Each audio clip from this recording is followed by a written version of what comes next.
અમેઠીના IRRPLમાંથી 7,000ની નવી AK-203 rifles ઝડપથી ભારતીય સેના સુધી પહોંચશે. અમેઠી સ્થિત Indo Russian rifles private limited દ્વારા બનાવતી AK-203 અસોલ્ટ રાઇફલ્સનું ઉત્પાદન ભારત માટે સંરક્ષણ સક્ષમતા માટે મોટું રહેલું છે. અત્યાર સુધી ભારતીય સેનાને 48,000થી વધુ રાઇફલ્સ મળી ચૂકી છે અને આગામી 2-3 અઠવાડિયામાં 7,000 રાઇફલ્સની નવી ખેપ પણ આપવામાં આવશે. આયોજક કંપનીએ જણાવ્યું છે કે હાલ રાઇફલ્સ 50% સ્થાનિક ઘટકોથી બની રહી છે, પણ ડિસેમ્બર 2025 સુધી 100% પૂર્ણ સ્થાનિકીકરણ હાંસલ થવાનું છે.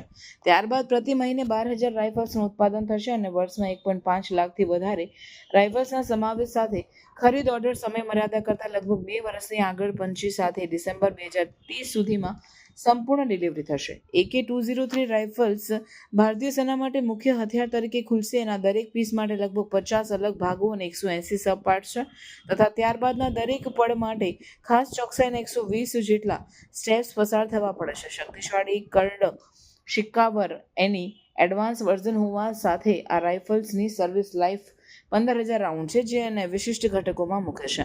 ભારતીય બનાવટ અને પૂરી રીતે સ્થાનિક સાધનો સાથે બનેલી AK-203 રાઇફલ્સ ઇચ્છિત સમય કરતાં વહેલી પૂર્તિ તરફ વધી રહી છે. કંપનીએ જણાવ્યું છે કે 2030 પછી નિર્વિદેશ માટેની આ એક્સપોર્ટ માટે પરીક્ષાની યોજના છે, જેના દ્વારા ભારતને વિશ્વના રક્ષા વ્યાપારે પણ સ્થાન મળશે. We have already delivered to Indian Army close to 48,000 rifles in last 18 months. These rifles are being used in all the borders and in CICT operations very effectively. Zero complaints. Soldiers are super happy about the rifles that they are using. I intend to deliver in next 2 weeks another 7,000 rifles, and by this year end complete the indigenization and deliver total of 70,000 rifles. Next year onwards, the management and the IRRPL board has decided to double up our production rate. The production rate will be doubled from planned 70,000 to almost 1,50,000 rifles per year.